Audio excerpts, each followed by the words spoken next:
me and Ryan have been officially welcomed to the jungle that is Barstool Sports. Our white whale, Sidney Crosby. Shave his head!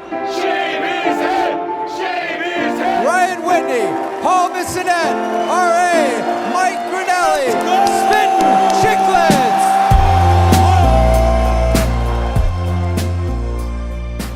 What is up, folks, and welcome to episode 577 in the middle of August of Spittin Chiclets. I'm joined by Yands and Biz. Great to see these guys again, but first, we got to talk about Pink Whitney. We got to talk about New Amsterdam's own Pink Whitney. As you guys nod in approval, we're going to discuss the Internet Invitational. We'll be leaving on Tuesday. Can't wait to see you guys. Biz, haven't seen you in what feels like forever, and I think Pink Whitney, I'm hoping Pink Whitney is just being crushed in the Ozarks at Big Cedar Lodge for a very special, kind of unknown, don't know what to expect golf tournament of some YouTube golf creators. Yes, guys, at one point we called ourselves the kings of YouTube golf. Well, I don't know if that's true. We're going to find out. But we are the kings of Pink Whitney. You guys are the princes. You're the prince. Prince 1, Prince 2. I'm the king. I'm the friggin' king. I got pink skin right now. I love my pink drink. And go right now and grab a big old bottle or a little nip or a medium-sized bottle and just enjoy it with your friends and family. As summer kind of is coming to an end, guys, it makes me sick. It makes me sick to my stomach to think about. Biz, you're probably like, God, like I'm in Vancouver now. Like, are you Victoria? Where are you right now? Yeah, after this Ozark trip, I come back for like 4 or 5 days, and then I actually make the move over to Victoria. So that's kind of like my chill out month, where like I'm, it's such a quaint little town there in Oak Bay, where I kind of just mosey around, where you're not like downtown Vancouver, and I wouldn't say it's exactly chaos here, but you're in a downtown major city in Canada. So I'm excited for that and more downtime till I eventually have to ramp things back up for the Chiclets Cup. And that's the thing too, is like, I need a little bit of rest and relaxation and focus time on what's to come in Boston. I don't know what this lunatic in the other screen here has planned for me. I know he's got ex-convicts on his team who will have anklets on while we're playing. So I just have to mentally prepare for war, as well as continue to fine-tune my team with Terry Ryan, which we've seemed to narrow it down. The only question mark right now is Conman. Like, what type of shape is Conman in? It's the same story over and over, but according to Terry Ryan, according to Conman, he's in some of the best shape of his life. So, I'm excited. And right now, pretty much after the Ozarks, it's all focus goes on Boston and destroying the Boston Stranglers. Okay, and Jens, before I want to go to you, but we're going to have to address something here, and I think this is quite obvious to all of us, at least post episode last week. You thought a cod. Yeah. And so did I, kind of, like, because I didn't know. So I was like, oh, Jans knows. You thought a cod meant the catch of the day, and it wasn't an actual fish. I don't know. I don't think his Wi-Fi is working now, unless he logged off because he doesn't want to answer the bell. I think he's what an amazing time to freeze. If it's a fake freeze. And he's muted on top of that. This is you're just eating L's left and right, buddy. You're in full Biz mode right now. Well, Biz, I believe you had a couple L's in there as well, where people were saying there's no way you caught what you said you caught. I had the least amount of L's because I said caught at first, and then I corrected myself by saying trout, and it was a brown trout. I should have, because they call them browns there. They don't even use the word trout on the back end of it. So I remember, and all of a sudden we hit record, and then I forgot what I caught. So I corrected myself, and on top of that, with all that, what state were we talking about? We were talking about Delaware. I was right about the fucking gunpowder. I was right about. I think it was the DuPont family. I've been seeing a lot of that. DuPont family. Yeah, and then a couple things that I was corrected on by saying that what's the smallest state in the United States landmass wise, and it's actually Rhode Island, and I screwed up by saying Hawaii, and you said, yeah, buddy, there's 8 islands. You know how many islands there are in Hawaii? Yeah. It was brought to my attention that apparently there's like over 130, but I'm pretty sure. Islands. But I'm pretty sure that like I'm not sure of anything actually, but I there's like a couple big ones that people visit. Like I don't know if like when you're going to visit Hawaii, I think there's like 7 or 8 that you're like really going to that are like habitable. Yeah, like maybe one of them is like Jurassic Park, and we don't even actually know about it, But like, you can't be going around saying like, well, either way, you said it was the smallest state in the country. What is it? Is it top 5 smallest states? Oh God, are we talking? Can't imagine. Can you guys hear me now? Yeah, we got you. Well, can we talk about the cod? Who originally told you it? I was thinking scrod, because you know how everyone in Boston says, "Oh yeah, we're having scrod tonight." That is select. What is it? I might be wrong again. I think boys. this might be wrong. I think scrod might be a fish. I've legit never cod aren't in rivers, Biz. They're in the ocean. I know that, but I was telling Whit when you were frozen and had to log off there is I corrected myself by saying a trout after I said the cod, and then you followed by saying that cod's not a fish. It's the catch of the day, which I should have known that because when we got screeched in Newfoundland, you had to kiss the cod. But you had me in my brain wondering and questioning my entire life at that point that cod wasn't an actual fish. The sick part is I've eaten cod. I mean, just like you, Whit, it's the main dish of Massachusetts, and like it's what everybody get. Every white fish, if you're getting fish and chips, it's all that. But scrod, I thought that's what I was thinking. Which whatever, I'll take hand up accountability. Not a fisherman. Never claimed to be one. I've never fished in the Northeast. I've only fished down in Florida. So hand up accountability. I'm sorry for that, you cod lovers. But yeah, not a good look. But I was thinking scrod, which is select catch received of the day. Okay. All right. So sort of a decent explanation there. Gee, what were you coming on to say? Because you're going to try being like, yeah, I'm a great fisherman, and I knew you guys were wrong as I was sipping on a fucking drink in France. I was shocked when I heard Keith say that, because I'm like, I'm pretty sure cod is a real fish. So I had to Google it immediately. But scrod is specifically not a type of fish, but a culinary term. That's why I jumped in, referring to young, small cod or haddock. All right. Well, that's what I was thinking. The scrod.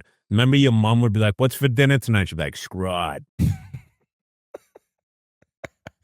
Actually, I is there anything else that we messed up? Because I think there was fishermen out there and people who are big into fly fishing that were just flipping out, like trying to listen while also thinking I'm never gonna like put this show on again. These guys are such morons, but. I'll eat that any day of the week, right? Like if you're laughing with us or laughing at us, you're still laughing while consuming our show. So wins all around. I really think that's true. But yeah, any other mea culpas? I don't none pop to mind right off the hop. Delaware people, they reached out after. They were disgusted. They were just like, dude, I didn't get one DM from someone from Delaware. Because you were right. You knew about the gunpowder. So they're like, he's actually a historian of Delaware, apparently, even though he's never been. They're going to put you as the third most famous person from there. I'd move there for no state tax. I'll get an apartment. You know who's from Delaware, Biz? Mark Eaton. Remember Mark Eaton? Am I right on this one?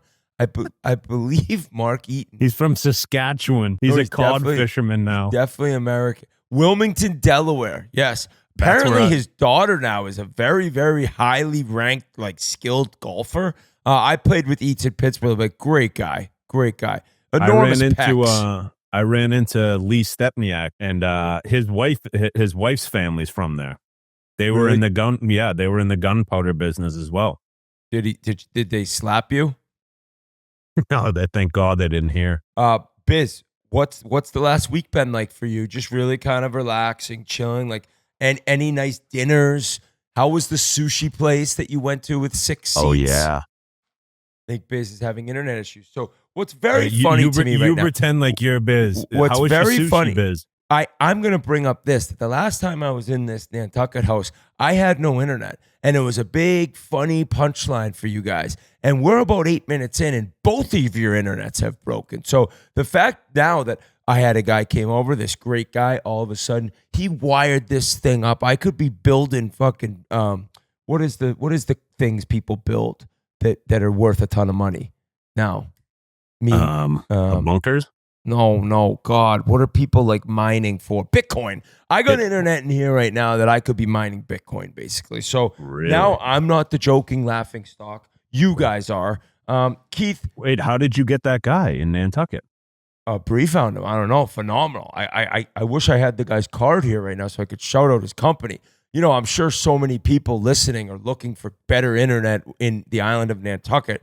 But nonetheless, I don't have his name. I'll make sure to get everyone. And anyone who needs that, my internet is now humming along. And Biz was like yelling at us, thinking there were too many producers behind the scene. I see Fish, I see Nick, I see Grinelli, I see Pasha. Pasha, why don't you come? Where is Pasha? What has this guy been getting into? Because the first ever guy with a girlfriend. You see his post the other day? I almost puked. I saw the. I know. Did you have a collage of you guys in the mountains and like? Oh, dude, that made me sick. Were you grabbing your breast in one of the pictures, Pasha? Were you grabbing? Up yet? It was disgusting. Like it was long overdue. It's been like 9 months now. I had to make a little hard launch. Oh, that was the hard launch. Okay. Oh man, that was the hard launch. Yeah, you know, you get everyone Pasha's off the market. No one cares. No, you know, there was a couple women that follow Pasha that were just crying themselves to sleep that night. He just hard launched his relationship. Oh yeah, a lot of broken hearts. Boy, is he in love. Pasha, are you hearing any news about the Devils or anything? Like, are you concentrating on the season, or are you more like us, just kind of chilling, waiting for camp to start? I'm just chilling. I actually had a little party last night over at my parents' place. They're out of town. Busy boy popped by, so we had a lovely day hanging by the pool. That was a nice time. I'm just trying to keep my mind off the Devils. You know, I get worked up enough about the Devils for 10 months out of the year, so I got to kind of decompress. Devils Twitter is losing their mind that Luke Hughes has yet to be signed. I'm not worrying about that. That'll happen in due course. So yeah, try not to think about the Devils. So you don't no, way different situations because McDavid will be a UFA, but I'm not worried either that he hasn't re-signed in Edmonton. So you're not going to try to chirp me about that, considering you're not worried about Luke Hughes, correct? Well, completely different situations. But no, I think Connor's going to stay for 3 years, and I think Luke's going to get locked down long term. I was talking to somebody this weekend who, and this person, so I was hearing from them something that they were told, that Quinn Hughes will be on the New Jersey Devils in 2 years, I believe it is. So just like very funny and very kind of upsetting to me because you've been saying that for years and years and years, and I just don't want good things to happen to you. Professionally, hockey-wise, I'm happy about your relationship. I'm happy about the boob grab on Instagram. What boob grab are you talking about? I thought scrolling my phone late at night that there was a boob grab, like a nice, like a sensual boob grab in one of the pictures. Maybe he's in love. He's in love. Yeah, we know. He said he's the first guy to ever have a girlfriend. Could you imagine posting that? Like all this Keith, I think it's more normal. Oh, come on. Lay off the guy, man. It makes me sick to my stomach. Shut the fuck up. Him happy with his girl on Insta? Be happy. I hope everybody's happy, but do it in the privacy of your own home. Buddy, it's been 9 months. That's the first post. You're acting like every day I'm posting like heart. I've been married for 16 years. They call it a soft launch on No, this was Instagram. hard launch. He said hard. He said hard. Oh, the story post is a soft launch. Because he was hard rubbing her boob in the picture. Hey, I did love the picture of Biz just giving you the middle finger. Yeah, he's been dummying me in chess. He's got me 3-1 right now. Although I did have the quickest checkmate on him in like world history. You did. I think I made like 8 moves and I had him Busy checkmate. Fisher. Biz, Yeah. there was a rumor going around outside of a chat you're in, Biz, that when you started playing chess the first time, you went to just hop over a piece because you thought it was the same rules as checkers with different shaped pieces. I think that there was a few things that I had to clarify to like. Okay. Now, we've long talked about this. I think that you said that you could for sure beat me at chess. You would. I've said that before. I've said a lot of things that like when I'm then told I said them, I'm like, shit, I don't think I can back that up. I'd play you in chess anytime, but I'd make one request. We're going to be together this week. Okay. I'll play you in chess on camera, but we need to have Amazon ship us those speed button ones, because I'm not gonna you could be a 20-minute between move guy, and I need to know Bobby Fischer versus the Russian style. Bing, bing, bing, bing. You got to play 15-10, so it's 15 minutes each, and then you get 10 seconds every move you make. So the games end up being like 20, 25 minutes. Wait, explain 15 minutes each. 15 minutes each, but then you add 10 seconds for a move. So if you take 1 second to make your move, you add 10 seconds. You know what I mean? Okay. So if you're down to like 30 seconds on the clock and you make a few quick moves, you could like get up to like having like a minute left. Oh, okay. Have you ever watched The Queen's Gambit? Oh yeah, I actually watched that show. Great I don't show. watch a lot of shows. I actually saw that one. She was pretty good. Have you watched Searching for Bobby Fischer? Cash. Pasha. Oh, really?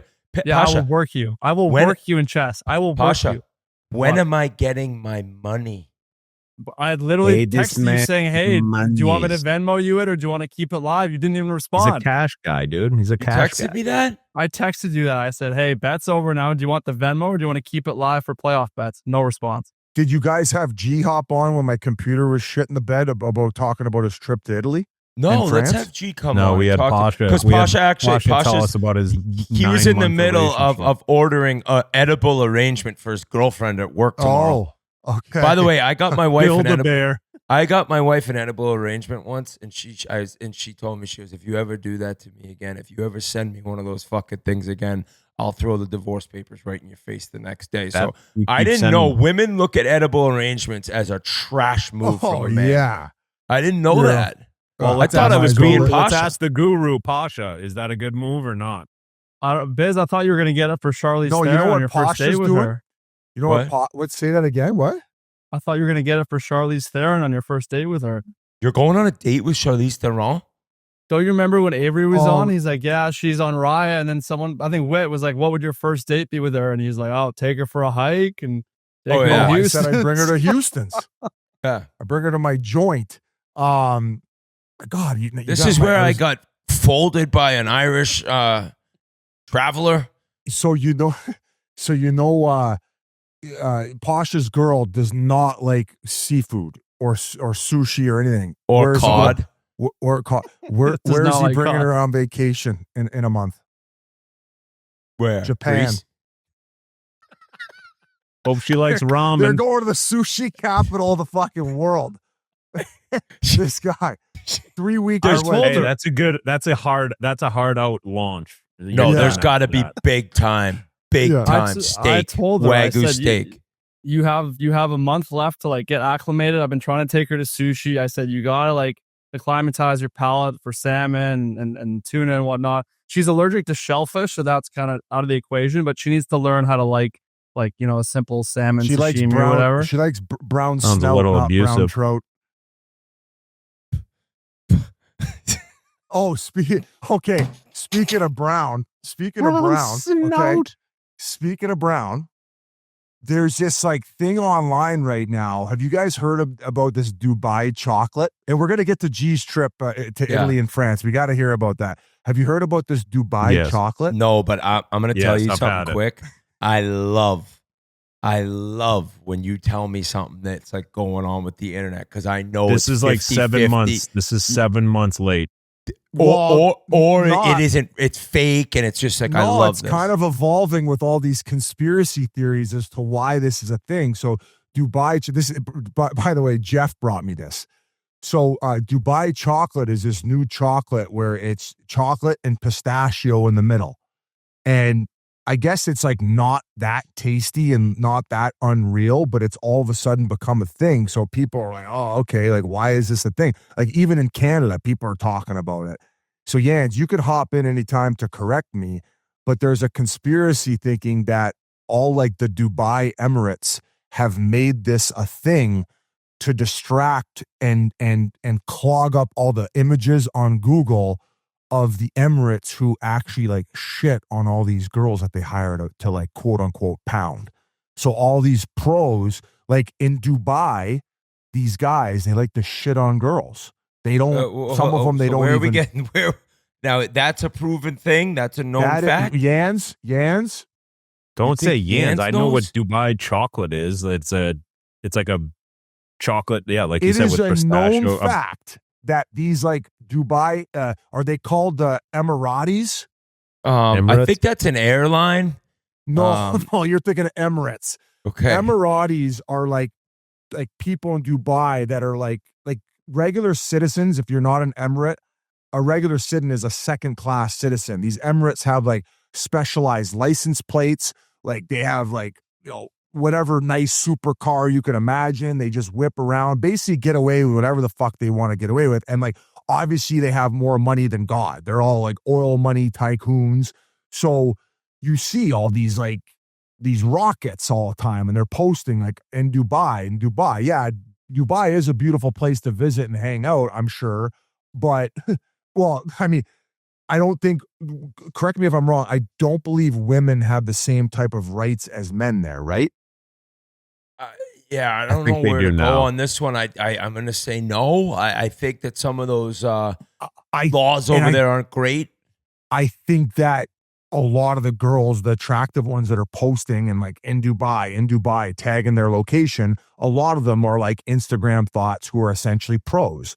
And from my understanding and the internet's understanding is a lot of these guys who have these monies, they hire these girls and they'll like take dumps on them. That's like what they're into. Like my God, that's just so gross. I'd rather eat scrod. So they think that the conspiracy theory is that all the Emirates have made Dubai chocolate and pistachio a thing. So now when you Google it, it's not all about these guys taking shit on girls, but yet it's just the Dubai chocolate that we're talking about. What's interesting though is like, I don't think if people were Googling to look into the storyline of these sheiks or whatever shitting on women, that they would search Dubai chocolate. They'd Maybe that's what that's the term for it. That's the term. It's like, that's what it was called. Wow. Yeah, they call it Dubai chocolate. Oh yeah, did you give her the Dubai chocolate? Like they're collecting them like Pokemons. Oh, you got that Instagram? Yeah, I took a shit on her. It's like that's what they do. That's what they're into. And I don't know, Yands. What do you know about Dubai chocolate from 7 months ago, Mr. Internet? Only the chocolate part, like the actual eating of the chocolate. I just know it was a big thing on like TikTok. Let's and call all that Grinnell stuff. in. Like, Grinnell's probably a little more up to date on who's shitting on. Let's call Grinnell in before we delete. Am I wrong last here? 4 minutes. You know what, Biz? I think you could definitely be right. I did try some Dubai chocolate gelato in Italy. It was fantastic. I can't say that it doesn't taste great. Is that a term for you and Alana doing something weird? Just getting shit on right in the middle of Lake Como. G's the cuck that gets shit on though. Like he's the one guy who who wants has the boat tour. You want the boat tour today? Just get me. Just douse me. Pass me the laxative, babe. Got the skirts. Anyway, I hope I don't get shot up by a fucking Emirate. Like it's not like I'm going to Dubai anytime soon, and I'm not trying to out them as the fact that they like to take dumps on women, but that's the internet rumor. So, okay. G, let's move away from the shitting on ladies and talk about your trip. Yeah, it's been a while. It's been a while since I've talked to you guys. I've done 2 Europe trips since I've last spoke to you. I've gone to 2 weddings in Europe. One of them was featured in Vogue, which is pretty cool. It was Andrew Feddick from Loud Luxury and Madeline White, who's a model, TikToker, influencer, millions of followers. But it was funny because it was featured in Vogue, and then the next morning it was like a Vogue exclusive. All the pictures were released. And we're going through the Vogue website on the magazine website. And at the very bottom, last picture, it's all Andrew and Madeline, every single picture. And then the last picture is just me dancing shirtless. So I wasn't expecting to be featured shirtless in Vogue. But just thank God you've been hitting the trainer up. Oh, yeah, but I look awful now. I mean, the start of the Europe trips, I look good. The end of the Europe trips, I look terrible. Beautiful wedding, though. Middle of the wedding, they just stopped. Like immediately they're like, all right, everyone needs to go up to the top of the castle immediately. And we're like, what? Like, what's going on? I haven't even gotten my dessert yet. So we walk up to the top of this castle in Santorini, Greece. Sun is setting. It's the most beautiful thing you've ever seen in your life. And all you hear is, the rest is still unwritten. And it was Natasha Bedingfield. Natasha Bedingfield came out and played a bunch of songs. So it's super What does cool. she sing? She's got the Feel the rain on your skin. No What one a else jam! can feel it for you. Oh yeah, she's got. Imagine if they were like, get up to the top of the castle and you got up there and there was some just Dubai Emirates just waiting there, squatted down. I would have loved like, it. Now I'm gonna cut the cake. Cut the cheese. This is just pudding. disgusting. Ice This cream is cake. just disgusting. Did she sing that song? Yeah. She sang that song. She sang a few others, and it was incredible. I had like tears in my eyes. I'm like, this is just like the best moment of my life. It was amazing. And then 2 weeks later, Alana's best friends got married in Tuscany. So we went back to Europe because that's just too long to kind of do as one big trip. And so we went back to Europe, started in Nice, and we actually went to this famous day club called La Garite, where it was that one that like LeBron and Jeff Bezos were at like last week. And we were at this table. It's in Cannes. It's pretty cool. You have to take like a boat out to this island to go to it. It's the coolest place I've ever been. And we're sitting at the table, and all of a sudden there's these security guards that keep coming over to our table and sniffing it out. I'm like, this is weird. But these aren't like legit security guards. They're kind of like half-assed security guards. So I'm like, this person's important, but not that important. And lo and behold, the waiter comes up to us. I'm trying to order more, trying to order dinner, trying to order more bottles. Finally, the guy's like, I got to be honest with you. We got Jimmy Butler. We got Paul George. We got all these NBA players. We're going to need that table. We're going to need this table. We're going to put you in the closet. Put us in the closet. We're going to copy a couple Fijis. Was it just you and were you? No, just it's like you two? there was like 15 of us on this table. So we were still spending money, but they came in. It's like Paul George, Jimmy Butler. What do you expect? They're like, So, we got you some jet skis out back. You got to leave. yeah, basically, Hey, yeah. rookie move, bringing your fiance to a wedding that's going to be featured in Vogue. You got a lot to live up to I for was your just own thinking wedding. that. I'm like, who are you hiring to do your music now? Yeah. He's going to have fucking Elton John at his wedding. I was Yeah, gonna Nicki I was gonna Minaj. ask Biz for a little 10 fade deal or something. Maybe Busy Boy could come in and hook me up with. Biz is like a music liaison now. I don't know. Yands and Whit would walk up there and smash the guitars out of their hand. They're so fucking No, I fed up told with you me there's a talking couple about- jams I like. I didn't know about you okay. investing. I didn't know about you investing in them, but there's a couple jams I like, dude. I've said this time and time again. Good bunch of guys. They believe in what they do. They work hard at it. They're not into the bullshit. You know, they actually they record all together. When they're recording their album, it ain't like, okay, let's record the drum. All right, print it.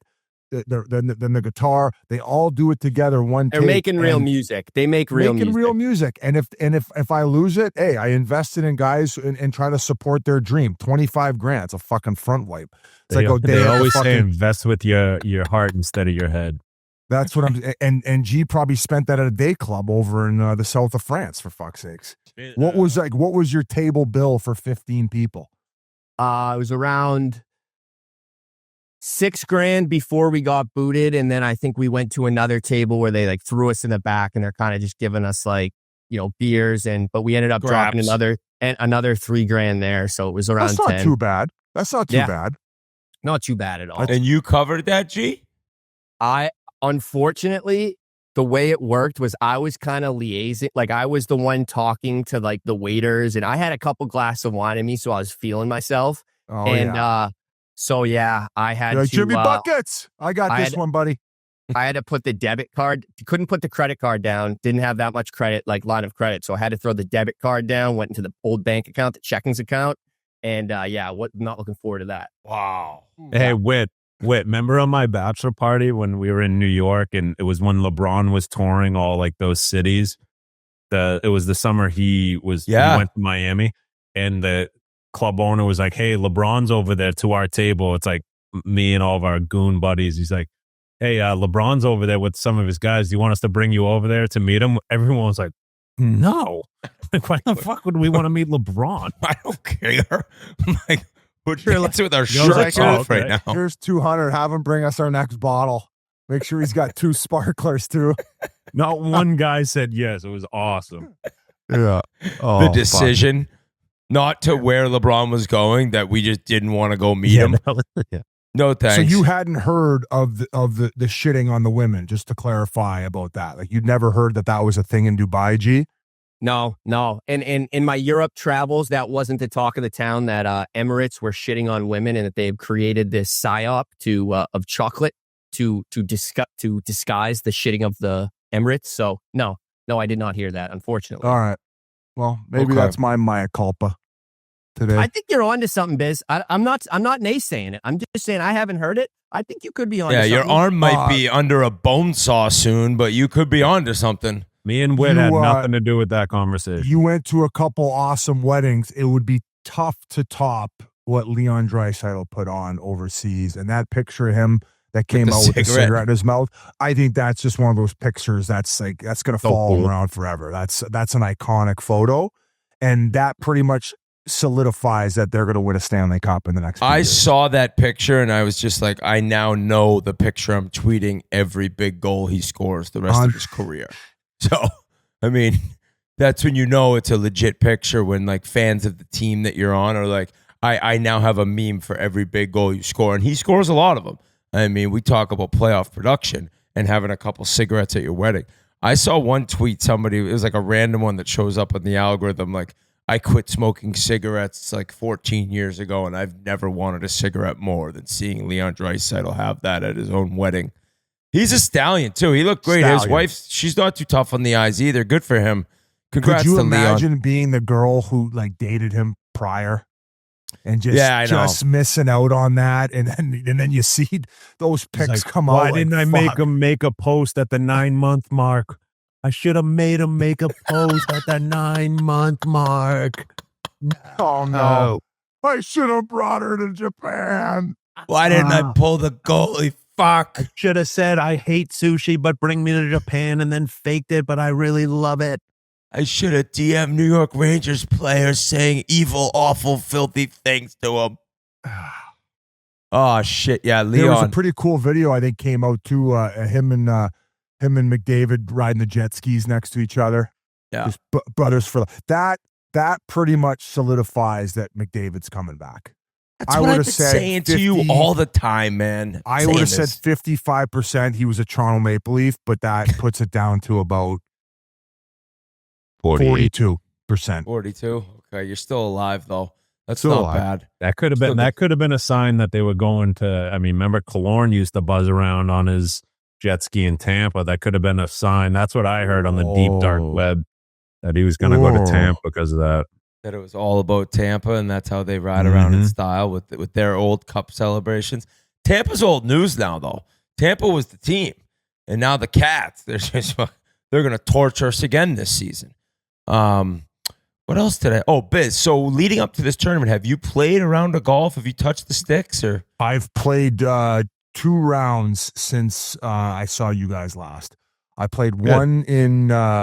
Well, I told you I played 9 holes with Orbit, but my L5S1 was barking, so I was just basically putting, and you can ask him how that one went. It was just nice to catch up with him. And then one full round at the Shooting Star in Jackson, and then I had one here with a couple buddies. That was just a nice, fun one at, what's the place called? Point Grey, I believe.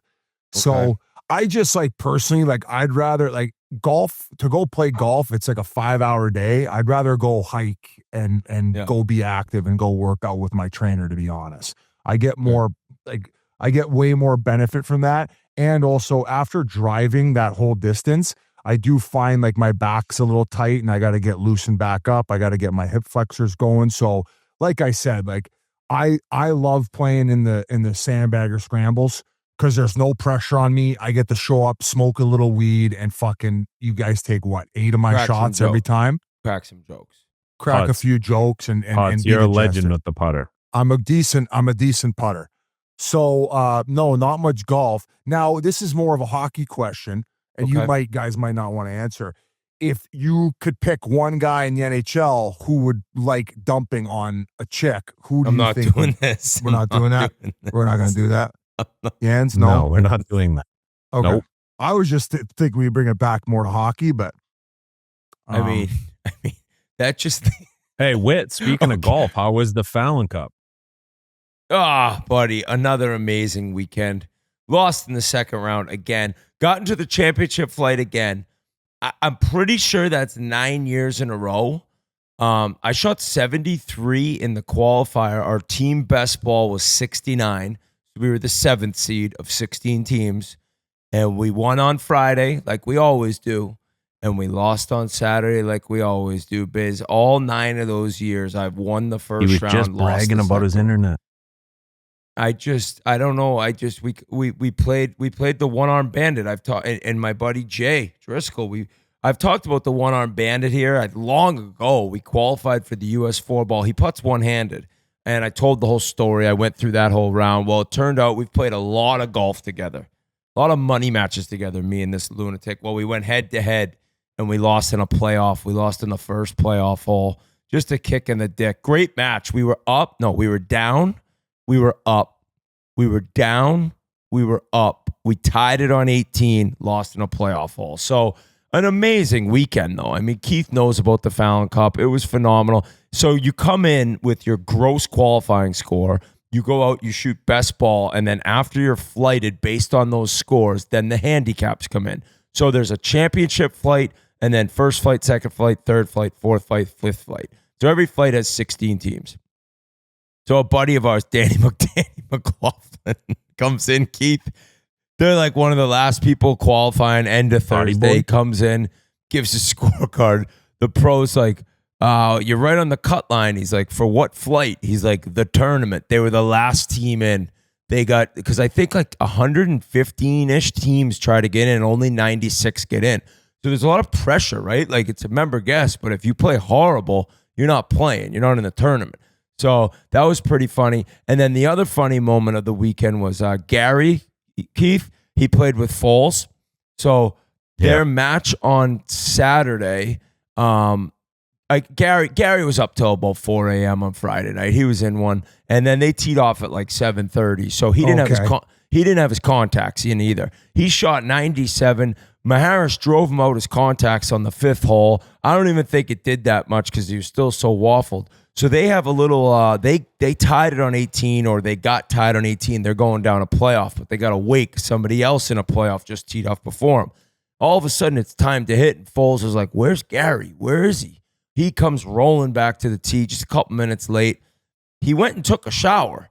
He went and took an ice-cold shower after shooting 97 in between the end of regulation and the playoff hole, and then went down. What did he do? He goes, I bombed a high draw down the hill. I hit it to 8 feet. I putted it right when it left my club. I walked it in, picked it up, said, thanks for coming, guys. I made a birdie, and we won. So I've never in my life heard about somebody showering before a playoff hole. Incredible Did he put the same clothes on? Yes.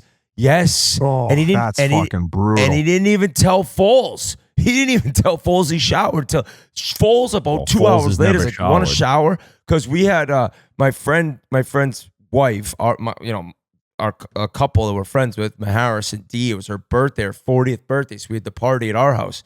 So Foles like, hey Gary, you want to go shower before the party? He's like, no, I already showered after the playoff. He's like, what? What the fuck? That's what we were waiting for on the first tee. But he made a birdie and put on the same clothes, and then he wore that outfit to the party too. He had his golf shoes on at my backyard. Amazing. Just all over the hardwood in the kitchen. This family, the Kelly families, they love golf and they love boozing. They're like the O'Doyles from Billy Madison. But Gary doesn't live in Boston anymore. He lives in Philly. And when he comes to Boston, he just rips it up with his brothers. There's like 39 of them. And he's lucky to make the tee time. It's so good. Not having his contacts in is so on brand. He's the best. Couldn't see shit. He said growing up, I didn't know this, that I think is it 6 boys? I don't know, maybe 5 or 6. But apparently in their basement, they used to rent out the basement to all these Irish painters. So these guys would come over from Ireland and paint, and they'd just be down in the basement smoking cigarettes, listening to music, and then there was like 5 of them, and then the boys are upstairs. Just a classic family. Amazing people. So it was a good weekend, dude. It just sucks. I just never ever I lose in the quarterfinals every year. I don't even get to play Sunday. Save it. Yeah, save it for the sandbaggers. Or the Internet Invitational. People are very, not anxious, that's the wrong word, interested about this tournament. I'm like, I don't know anything. Nobody knows anything. So I know you guys don't, but I can't wait to get there. There was a guy in the tournament who's played there and said that we're going to be blown away with this big Cedar Lodge. Apparently, it's fucking out of this world. It looks ridiculous. It doesn't look real. It looks CGI. No, and I'm fascinated with this. Is it Tommy Fleetwood? Oh, dude. I feel so bad for this guy. He seems like the most likable guy. Yeah. Yep. And so it happened again, right? He was Again. in the lead all week, leading At least up he had all a weekend. 2-shot lead going into today and blew it, Biz. He fucking blew it again. He has 21, or it could be 29. Either way, he has like 21 or 29 top 5 finishes in PGA Tour tournaments. He's got currently 11 in the last 40 years. He has 11 more top 5 finishes than anybody else who's never won a PGA event. So he is just he's never won sad. anything. Even He's like never one won a like PGA event, and he's been in the lead.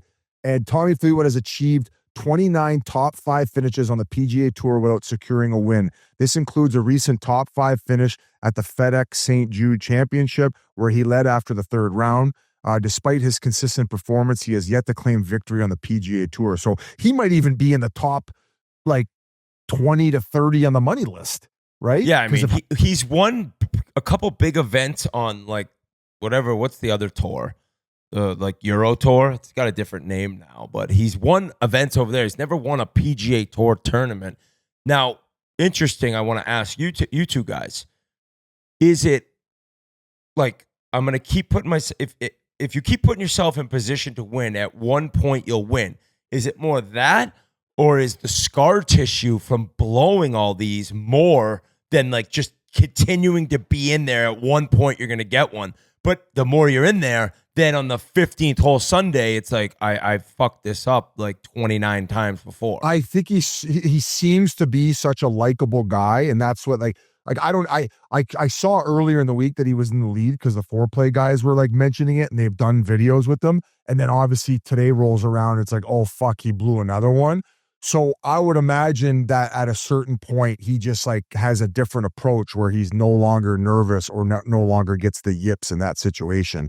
Like he's going to break through. And, okay, and so normally, you lead towards that way. All right.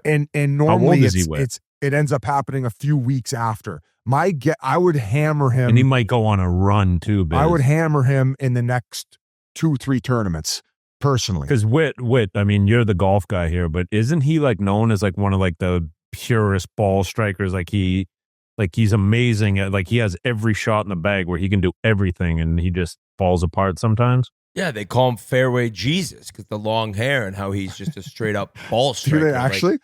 Like, I don't know if they do. I've heard that. I've seen that maybe on Twitter. Maybe I saw one tweet one time, and I now say everyone calls him Fairway Jesus. It's sick name. Goodbye, chocolate. I just looked. Yeah. I just looked it up. He's 34, man. Like that is not old by any means. Considering Justin Rose won today, he's 45. But at some point, like. So this Justin Rose too, I was reading something. Is he super clutch come playoffs? Like, has he ever lost in playoffs? In the Ryder Cup.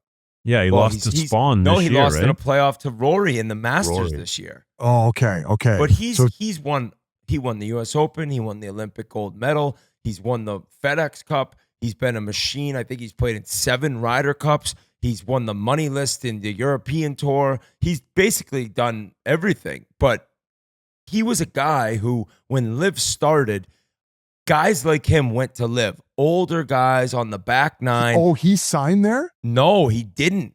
But like a bunch of those Euro guys did, like Lee Westwood and Ian Poulter and guys like that, and Henrik Stenson, and like kind of like, hey, I'm in my 40s.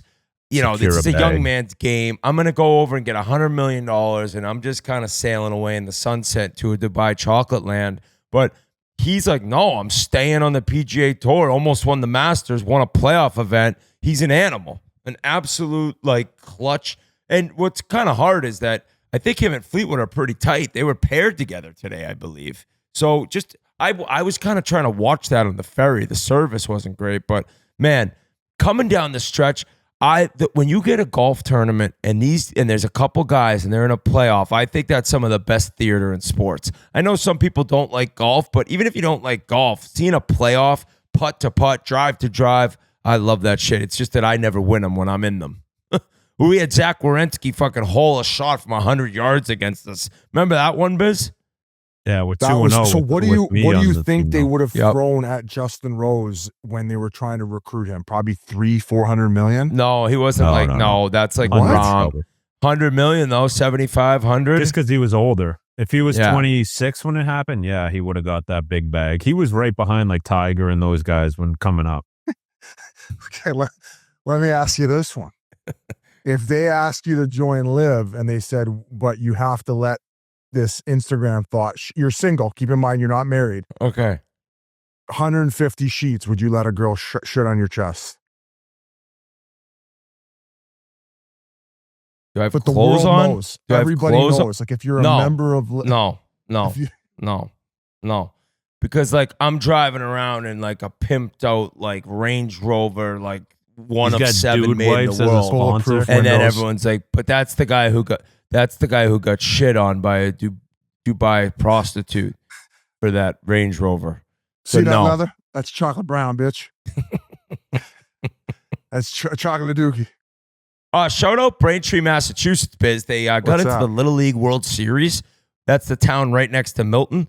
Keith, question for you. So Milton, they have Milton National, Milton American. Milton American's Cal Ripken. Milton National's Little League. So Milton National has a team that tries to get into the Little League World Series. How ridiculous is it that Milton doesn't combine for Williamsport year? It's crazy. I know. I don't get it. Yeah, because like, is East Side American or because I was West Side, so is that national or American? National. I can't remember. That's national. Yeah, so national. Yeah, if we had put our teams together, we would have had. They did the 1 year, like my brother and Foles, they played. It was called ACs, and they mixed the two teams together, and they were a wagon because they had both sides of the town. Yeah, but on they one weren't team, allowed but I to don't do know. Williamsport. Oh, sweet. I think Dubai chocolate clips. Awesome. Yeah, it looks I think really it's good. because I'm just trying to it prove a might point. be. It might be sizes of towns, maybe, or something. But you got to think like some of those towns in like Chinese Taipei or Japan, like they got to be way bigger than a town like Milton. I think that those international teams put together like all-star teams. I don't think it's just like Right. one town like it is in America. Keith, I was also told at the party last night from McDonough and your sister Lauren to ask you about Miss McCabe.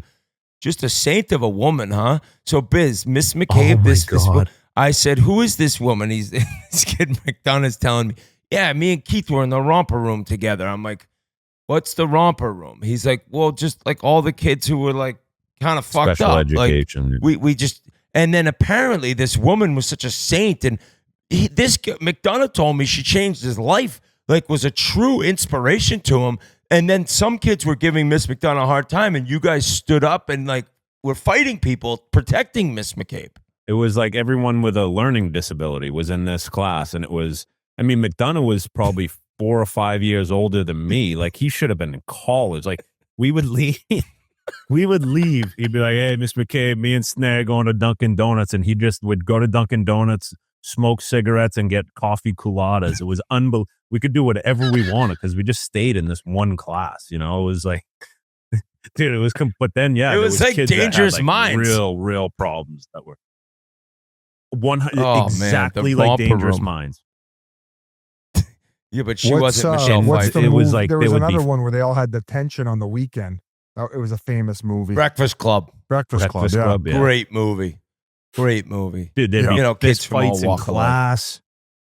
Like it was insane. But yeah, Miss McCabe and McDonough, like I would definitely say she changed his life. She helped me out too. It was great. Like it was, you know, because there are kids in school like myself who couldn't really hack it in real classes, and you need somebody to kind of look after you and help you push along and help you out with stuff. And she was an absolute saint, man.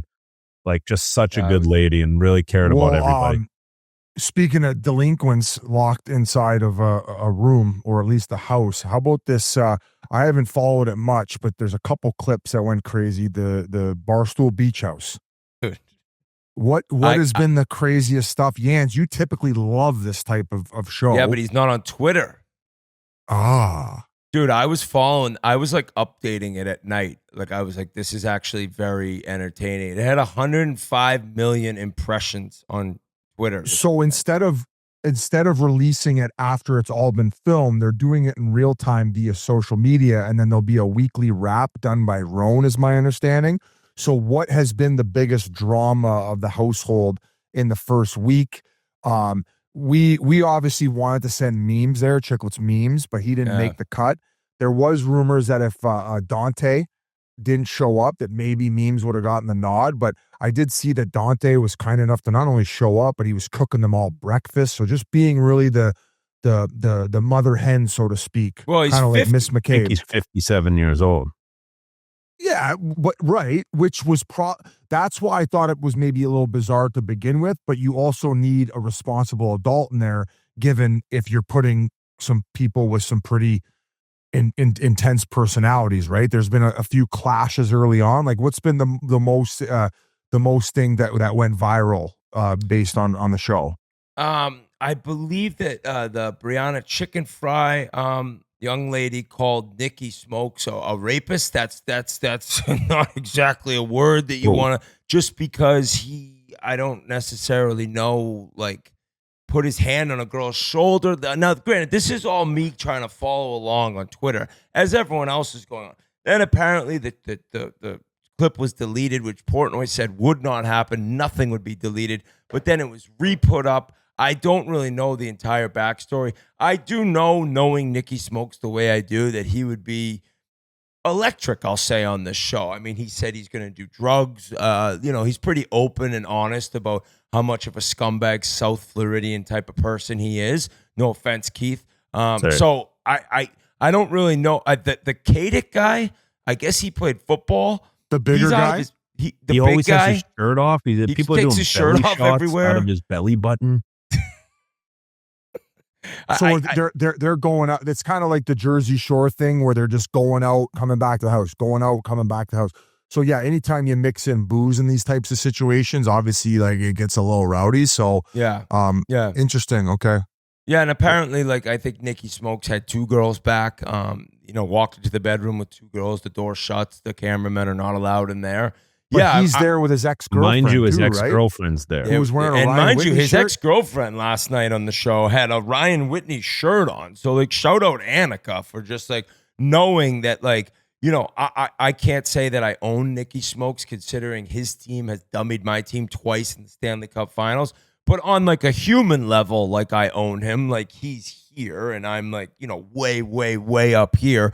So he was wearing your NHL jersey, and she was wearing your face. Like, you and Bree aren't wearing shirts of Nikki Smokes. Exactly. You're up by a million. Exactly. Well, Bree and I would have to have white powder all over our nose to replicate something that Nikki Smokes would maybe Like look Gilly. like.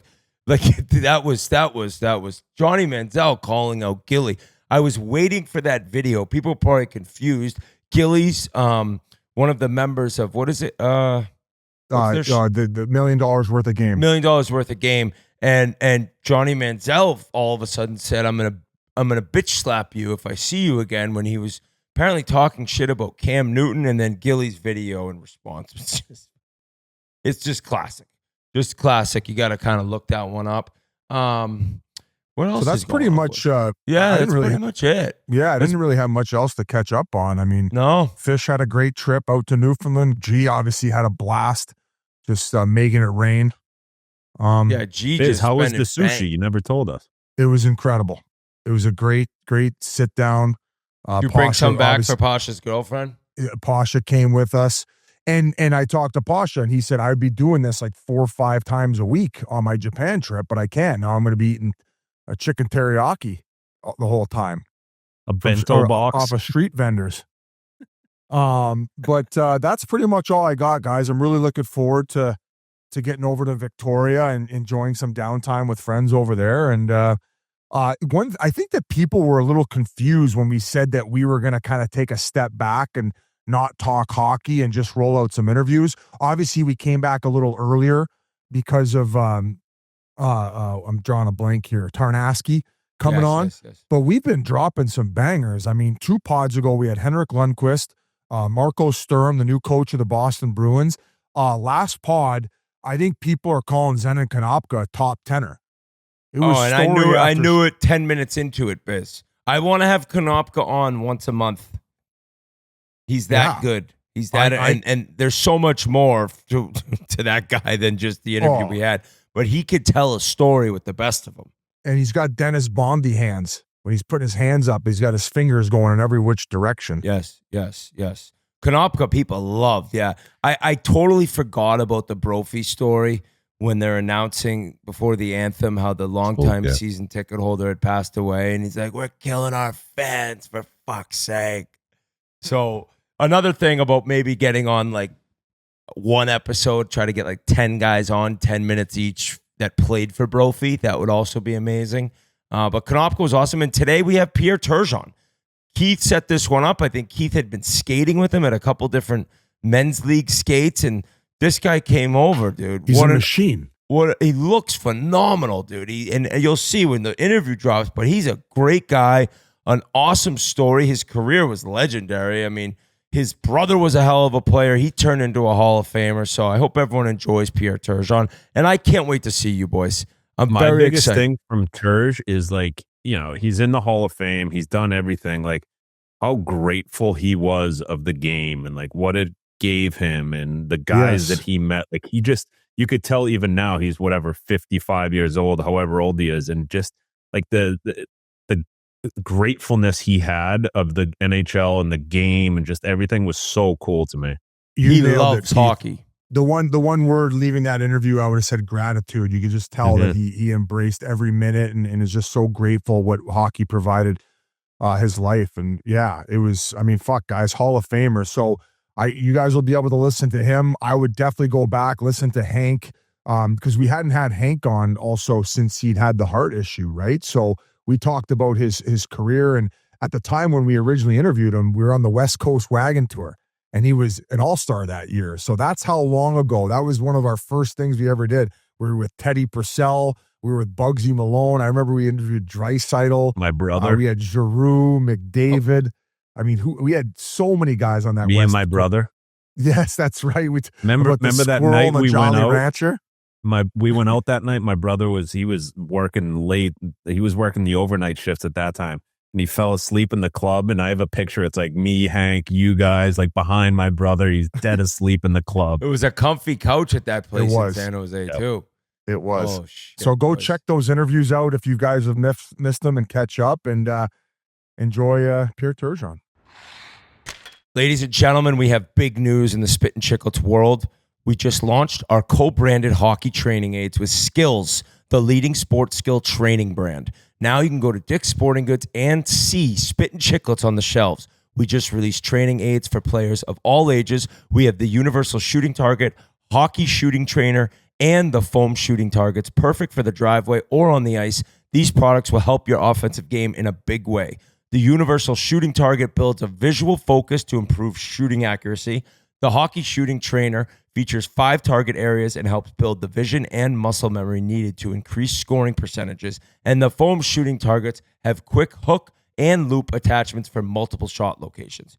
Go get the brand new Skills times Spittin Chiclets hockey training aids right now, available online and in store at Dick's Sporting Goods. You want to be a sniper? Go get the Skills.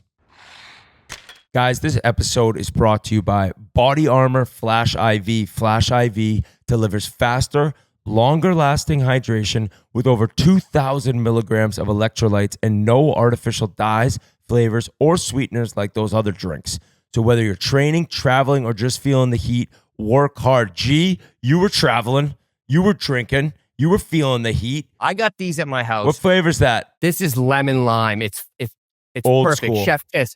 I also like the tropical punch as well. But when I was on my Europe trip, I brought the Body Armor Flash IV hydration packs, easy to travel with. But the second I got home after a long flight, cracked open one of these, on to number 2 now, and you just can't beat it. And you just feel better in the morning. We are not bullshitting you. This Flash IV, Body Armor Flash IV, makes you feel amazing. Hydrate hard with Body Armor Flash IV and grab yours today at your local 7-Eleven convenience store. a very, very special guest has come to Yands de Casa right now. We're in Florida. We got a guy who played 19 seasons in the NHL and most notably is wearing a beautiful Hall of Fame ring as a recent inductee into the NHL Hall of Fame. Pierre Turgeon, thanks for joining Chiclets. Thanks for having me. Appreciate that. This is all Yands because about, I don't know, maybe last year or earlier this year, he's like, hey, I've been skating once in a while. Pierre Turgeon's out there. He's still silky.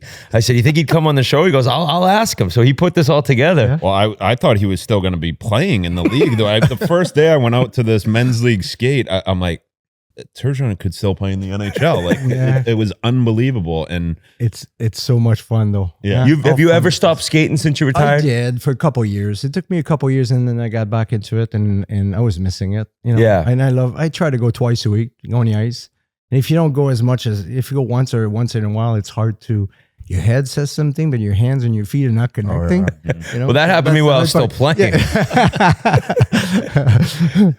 Are you doing anything else other than just playing hockey to stay in shape? You look like you're still. I do. I mean, I go to the gym a couple of times a week. It's part of my life. I'm not gonna quit doing it. I just love the feeling of it, and I get on the ice twice a week, so I enjoy that part. And yeah, I'm still working out. I mean, I would imagine you ran a pretty tight ship if you can play that long. I mean, that has to be kind of part of your identity, right? Your work ethic. Yeah, it's part of you. Just it's a passion. You know, getting on the ice is just you get in your own. I said that earlier.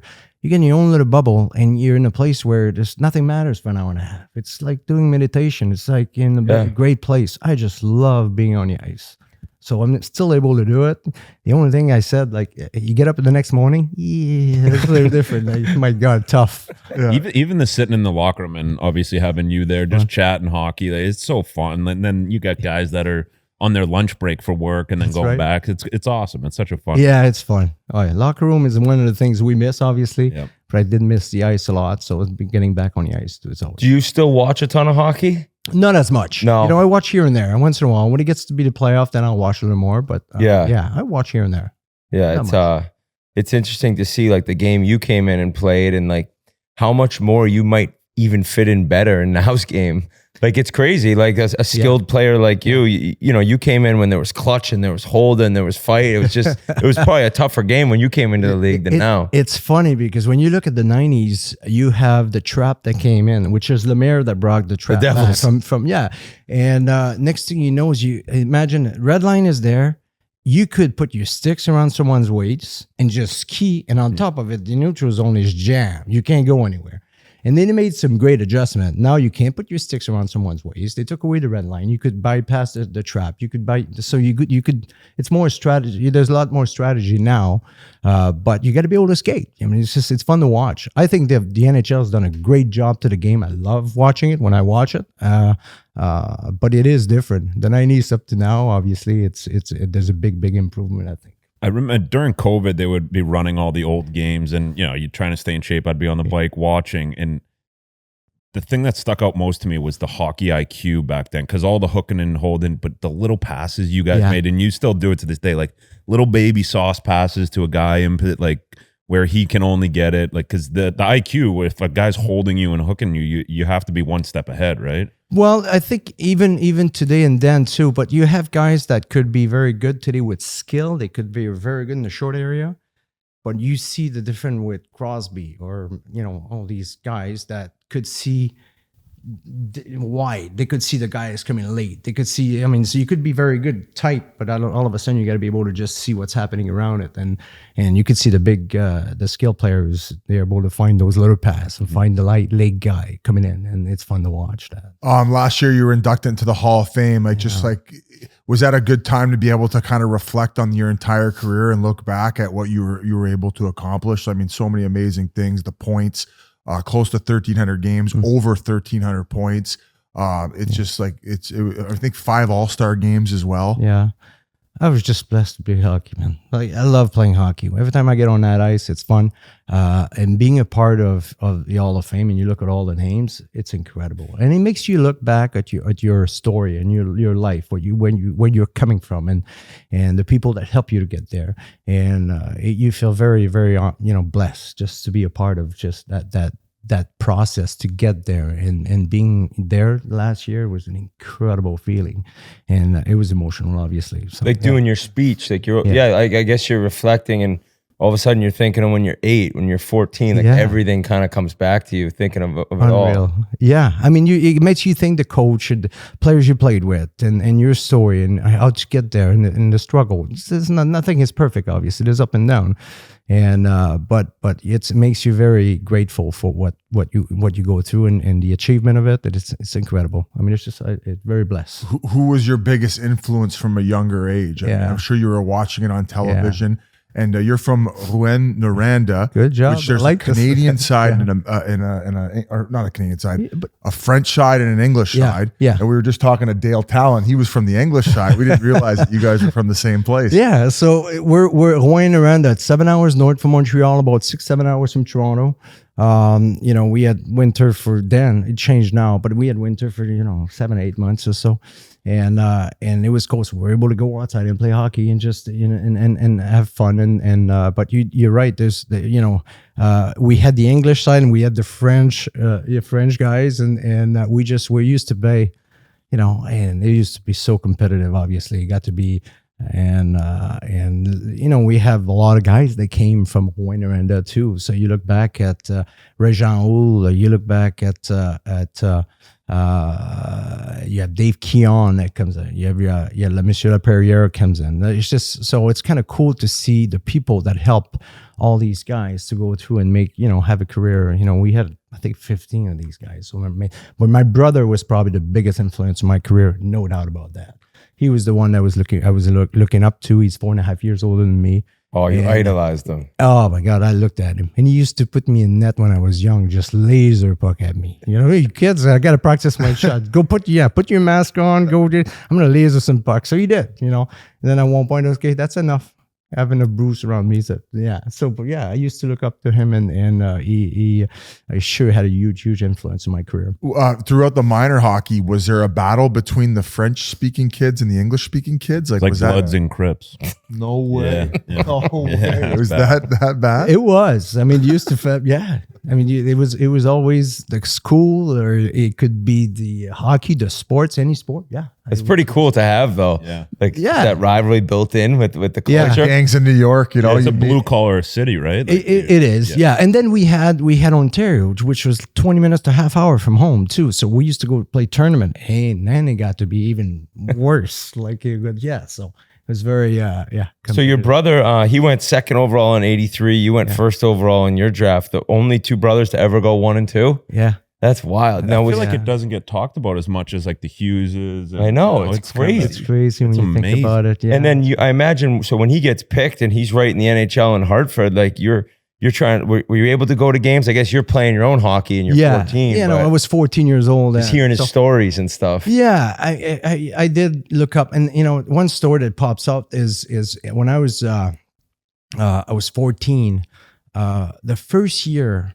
he came back. He comes back driving with a Porsche 944 red. I'm thinking, whoa, you play hockey and you could get these things?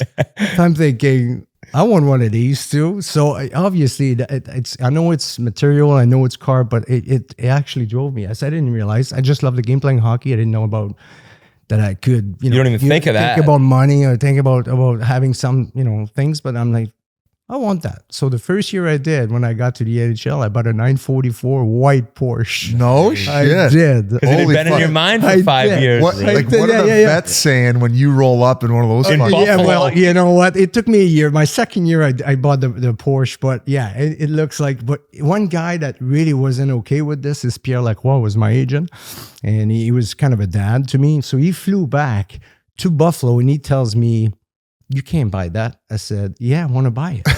He goes, "You can't buy that. What are you going to want after this?" He was kind of right too. He was trying to tell me, where do you go from there? Where are you going from there? So I'm thinking, no, I'm getting a Porsche. I'll sell it a couple months after. I don't care. I'm getting it. So when Pierre Lacroix can't go over to you and make you change he doesn't like it. He was very, very great negotiator. So anyway, I bought the car, and a year after I sold it, and I bought a Ford Explorer. So that changed. That was This fits in Buffalo a little better. Exactly, a little better. I was flying everywhere. I was sliding. So You have the chains on the tires just to get around? I needed it, but I didn't do it. Yeah. Were you like kind of a phenom of a younger kid too? Like, were you really high picked in the Quebec League? However they did it then. Like, so there was never really like, you weren't much of a late bloomer. It was kind of like you were always the guy. Yeah. So I was 14. I was playing with 16, 17, and 18 years old.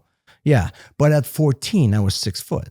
And at 12, I was 5'11", like 11. So I was a big kid right away. We went to Little League World Series. I don't know if you knew, but I was going to bring that up. So I went to Little League World Series, and I'm bigger than the coach. I'm bigger than everyone. I'm the guy that's standing over everyone's head. Like, it's crazy. I'm 5'11", 11 years old. Wow, so you were big right away. This is it right now. I'm the same. It didn't change. Like, this guy's going to be 6'5". Yeah, no kidding. That's what I like baseball as much as you liked hockey? Oh, no, hockey was number one for sure. Yeah, hockey. I mean, baseball was a great experience. And when you think about us winning from Rouen, it was 2 cities. So Rouen, we won all over Canada to get to Little League World Series in Pilsen. That is who does awesome. it? It's crazy. And then Stéphane Matteau was on the team too. So me and him, 2 NHLers from that team. Yeah. I mean, we alternate, me and Stefan, all the time pitching. So we made it. That's how we made it. Yeah, That's crazy. And then Stefan, his funny thing is, me and Stefan, his mom and my mom were pregnant at the hospital at the same time. We're 5 days different. Holy shit! Did they know each other? Oh yeah. No, your mom and his. Yeah. Oh, well, they were got to know each other at the hospital. Oh my god! And all of a sudden now we're like, we grew up shit. and we played hockey together. We played baseball. We played in the NHL. We played in the same team in St. Louis. He was my roommate. Think about that. There's just Holy cow! Weird, So Did any other kids from that Little League World Series team that you guys? Did they advance to go play college? Like any MLB guys? Not a lot of guys, but they were good players, obviously. But we had the year before we had Eric Desjardins, Andre Resco, the goalie. So these guys were there the year before, but we went to the Canadian, and we didn't pass the Canadian to go all the way. But yeah. Did you idolize the Habs, or was that your team? Yeah, I did. Yeah, sure. It's not as much as growing up in Montreal. Like, oh no, you watched, and we were watching the games and stuff. Guy Lafleur, so obviously it was just yeah. So and then being part of it, it's captain. Crazy. That's wild. Totally take us through the draft a little bit, because obviously, like, were you told prior Buffalo was going to select you? Pierre Lacroix was your agent then. That's right. And you knew going in, or was there any doubt that you? They told me the night before. Okay. That I was going. They were going to draft me. They told me, so I knew before. I didn't know until then. So yeah, were you interviewing with the other teams still, just at the chance? But it wasn't like that then. No, you kind of did. You just got to the. There was no combine. I couldn't speak anyways. I couldn't say a word in English. That was no shit. How you doing? Huh? Yeah, seriously, it was so bad. Did you play that up in Buffalo a little bit, even when it got better? Like, no. Well, I didn't. My first year, I was like, and then I lived with a village family. They went, that's all I knew. Porsche. Yeah, thank you very much. So I knew something. So all the interview I had at the draft, they all came and says, "I thank you very much." That's all I knew. So, and he goes, "How you doing? Thank you very much." That's I couldn't say anything else. But you know what? It was a learning curve. I lived with a village family. It's my first year. So I was calling Jacques Cloutier, which is a good friend of mine today still. And Jacques, I said, "How do you say I'm hungry? How do you say, So I was trying to get, communicate with the family I was in, and so I could move forward. But I did. When you're in the place, when you're forced to do it, and it took me 2 years to feel more comfortable. But what about the practice and the coach saying something? I know. I don't know. You go behind the line. Hopefully, when it gets to be your turn, you know what's going on. Just don't go first. Yeah, I went the last all the time. If I didn't know, I went back behind the line again. So, who were the guys that you were able to lean on in those first couple of years? Jacques Cloutier was a big guy. That's your guy? Yeah. He was the guy that I talked to all the time. He's still today. He lives in Denver, so we go back in Denver a lot. All my kids are there, so we go back and I still visit with him. It's been such a tough run for the Sabres, but we always talk on the show about how crazy it is of a hockey market. Like, they love hockey. Yeah. And I know you made the playoffs all years you were there.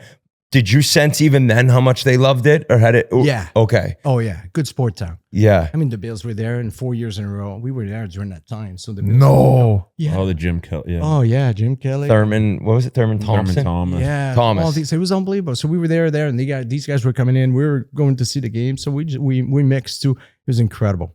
Yeah.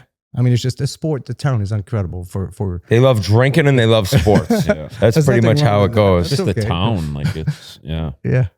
They deserve they need to figure it out at Yeah. some point. Yeah. It's just such a good market for hockey, and they need to be good. Mm-hmm. I'm looking at your stats, like rookie year. I mean, good year, 42 points, pretty good. But then it just something clicked that summer, huh? Maybe getting used to the league. Yeah, or? you know, I got to tell you. So you get drafted, and I'm thinking, you know, I went to Buffalo, and Buffalo's a smaller ice, and every time I had the puck, it was gone. Like, what's going on? So the first 3 months, or so 2 months, I felt like guys are stronger, the game is quicker. It's a big step. As we all know, junior to the NHL, it's humongous. It's no time and space. No, you know, everything was. So after that, after a couple of months, I felt like, okay, I belong here. I'm okay now. Everything is going to be fun. And then, you know, you're playing a lot more confidence, and you feel like you belong in that league. So it was, it took me, I'm going to say the first couple of years, you're young, you're coming in, you learn, and I think it's more you depend on your skill, and you realize that it's not enough. And you got to start battling around the corners. You get the puck is yours. You got to have the mindset. You got to go and get that puck, you know. And I learned that when I went to play for the Yands for Al Arbor. Al Arbor had a couple meetings with him, and he got in my mind in a way that could just it made me go through a brick wall if I needed. Really? Yeah. This guy was like he untapped your potential more than what could have happened in Buffalo. Oh, yeah. It probably would have happened because you can't just depend on your skill. There's battles. There's protecting the puck. This is all the other areas of the games that creates scoring chance. I'm saying winning the battles and behind the net that you don't need skill for almost. No, it's all protecting. It's all tree, and then the skill comes. You have those little pass on the side, or you know. I love Crosby. That's what he does, and I love the way he plays. And I'm not Crosby, but I'm saying I played that way a little bit. If later on in my career, I felt like where he like almost is considered like this superstar grinder. Almost people call him. Like it's like you're doing things you see third and fourth line guys do, and then you have the skill once the space comes to just explode. Yeah, and you just you drop your shoulder and you're battling. Why release? Just an example. Why release when the puck comes up? You got to stay in it. Your shoulder down, you're attacking it.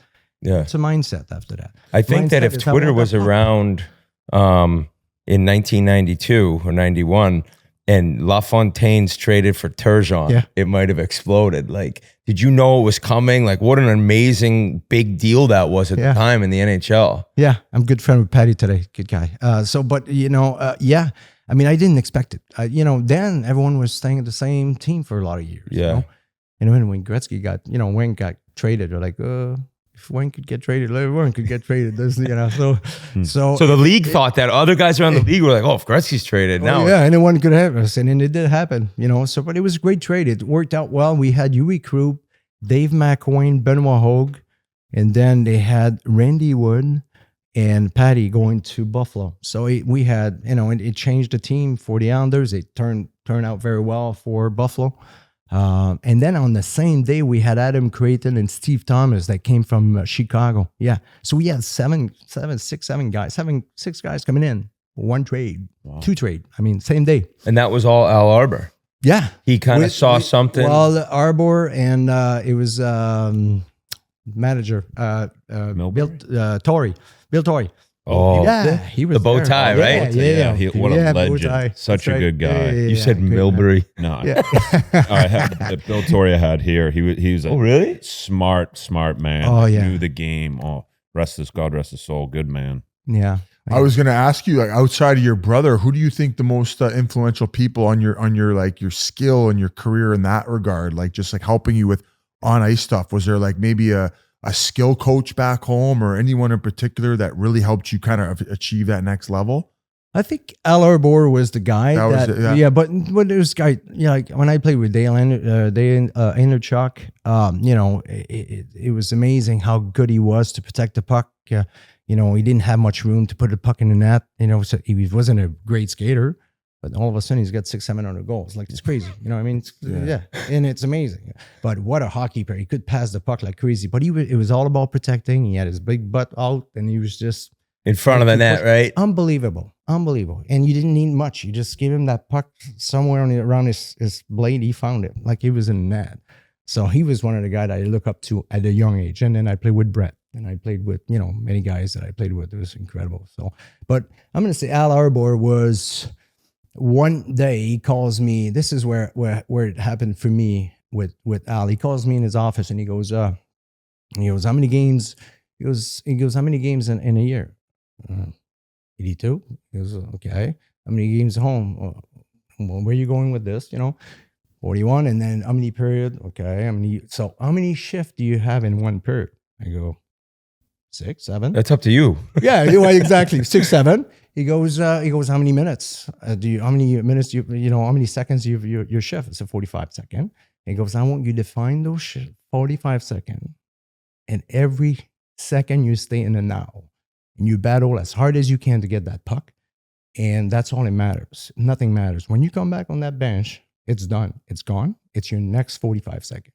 Don't look any further than that, but stay in the moment. And I want you to get that puck, and I want you to be here. I don't care how big the guy is in front of you. I'm going to get that black thing. It's mine. So that's how I felt. So I came out. Wow. I came out with him. That brought me to another place I felt a lot. Do you think mentally confidence. prior to that, you might have like thought in the future, thought too far in advance? Like maybe he sensed that like to get you more in the moment was a big Stay thing. in the moment. Just, yeah. So, but that's what hockey's all, whatever. The battle is the battle. You're there. I want it. That's all. Who's going to win that battle? Yeah, that's what it comes down to. And that battle creates a pass, creates a scoring chance. What was he saying it because maybe you were known to take shifts off prior? Like, but I was more on the talent side. So you could go around and stay outside and be dependent on your skill. But I think it makes you a complete player, a better player, the details of the game. That's what brings to become truly great. He's talking. Get in there, just battle. If you need to go to the gym, just work out. Make sure you're strong. Get in there. If it's Hatcher, if it's they're big guys. That's who I played with most of the time. Against all the time. So I played with big guys, and you got to stay on it. Yeah, you had the D that were just crushing people. Oh yeah, I mean these means. Yeah. I mean they cross were checks. Yeah. Stevens. Yeah. Adam Foote. Oh, these guys, yeah. So my pads around me was my back. I had pads like that thick, that wide. I made sure that I could take those squat check. Yeah. Talk to the trainer, say, hey, can you put me something in the back? Make sure I could just stay in with the battle there. So, yeah. So So even like for how skilled, obviously Hall of Fame, how skilled you were. Like when I think of you always had the puck down low, and like you said, getting cross check behind the net, like Gretzky almost. Like that was your office. Yeah, and those are the tough areas to be in. You're not a huge guy. Like going against those guys, that must have been night in, night out. It's hard, but I will say the two guys that I had a hard time with, it's not the guy that's going to be physical. It's the guy that took away your time and space to create. Lidstrom, hard. Like Ray Bork, tough. These guys, they were, usually as a player, you go places before you get the puck. You have time and space to create. But these guys got close enough to you that just a little poke, that's all you needed. And then you're like, it just bounced. And then you have lose control. But they took away your time and space to create. They read the play. Oh, yeah. They were so good. And then you go 2-on-1, you try to flip it over, go to the other side, clip in the air, just like, you're like, okay. They were good. They were tough. Yeah. These are guys it was hard to play against. These two guys were the hardest player I had to play against, in my opinion, for me. Were you, like when your time in the Islanders, were you playing with, certain guys the majority of the time? I feel like that's different now. Like there's so much line switching. Like back then, you're playing with a couple guys and you're staying with them. Yeah. Like that must have been nice to get that. To get the same stability. Yeah. Steve Thomas, Derek King, and we played together 4 years. Yeah. That's what it was, I love playing in Stump. He could fly, had speeds, and he hit anything. He was a pest. He wasn't a big guy, but he was just, he could hit anything. Yeah. Were you surprised when you ended up getting moved over to the Islanders? Yeah. I was. Yeah, I was surprised. It's just because I wasn't expecting. And when it was Jeremy Ian calling me in the room in Buffalo, and just got traded. And he goes, "You're traded," and Patty LaFontaine's coming in. I said, "Okay." So I was just, but it's part of the game. The first one is always the hardest one, and then after that, you're like, okay. And then I got traded in Montreal. But that trade was it was I was kind of happy too. You know, I'm going back to Montreal to play for the Canadian. Crazy, you know. And then they had that didn't intimidate you at all going home. No. Did they tell you when that was going to go down that you were going to end up being the captain? So I'm going to rewind this. So maybe I shouldn't say, but I'll say it. Patrick Waugh calls me 2 days before. He said, "You're getting traded. You're coming to Montreal." I said, "What?" He said, "No." So I'm going to the rink, and we have a game that night, and we have and I'm in the morning. I'm waiting, and I'm thinking someone's when are they gonna tell me? Yeah. So in the afternoon comes around, and then I go back and I call him. I said, "Okay, it's not gonna happen." He goes, "Yeah, you watch." So that night, it was a Pierre Turgeon night. So that's why they didn't make the trade. But the next day, I got traded. And that's how I got traded. But yeah, Patty calls me. He goes, I think we're working on this. You can't do that, but he did. So imagine now they sit out guys weeks in advance if they're going to get traded. Yeah. They were willing to, like, if you somehow got injured that game, that whole thing's off. Done. That's right. That's crazy. Yeah. I got to ask about one of your first assistant coaches, John Tortorella in Buffalo. What was he like then? I couldn't understand anything, so it was fun. He had the Boston accent. Yeah, but not only that, could speak English. So, but he was great as an assistant. Yeah. You know, I didn't, you know, and different. Then, I think it was different. And then when you got to be coach, obviously, I'm here, so I don't know. But he's still there. Still doing it. He's still doing it. Were you the most, you play with Brett Hall, correct? Yeah. Were you the most intimidated by playing with him? Like, was he just because of his cockiness? And we said it. We got a couple argument, and then it was fine. Yeah, right off the hop, kind of. Didn't took long. Yeah. So, but Brett is. I needed to get used to him, obviously, but he a bad pass. He could make it a good pass. I mean, he's so good. His range is just amazing. The way he gets the puck and the way he releases the puck, but. He goes to me, looks at my sticks a couple of days after I'm there. He goes, your stick sucks. I said, okay. I said, it's too stiff. You're going to need a stiff whip here. I said, okay. He goes, let's stay after practice. I'll show you how to do a one-timer. And I'm 27 at that point. I'm thinking, okay. You had 100-point season. Yeah, so I'm thinking, sure, Brett, I'll learn. You know what? I went back home and I told my wife, I said, I learned something today. Incredible. His upper body, like his hands, the way he is, he's righty, but his upper hands away from his body, if the puck moves a little bit in, he moves his hand forward and then he releases the puck. Instead of having your hands tight to I'm lefty. If you have your hands too tight to your body, you jam yourself. That's a new thing that all these skill guys are teaching his hands out. But he was ahead. I mean, his hand is away. And then if the puck moves, forward, then you're able to move your hands forward and then release it. On top of it, if the puck is ahead of your front foot, you're able to push back your hands forward and then you release. So your target is not, it's hard. To do a one-timer it's not easy. It's hard. You have maybe 8 inches.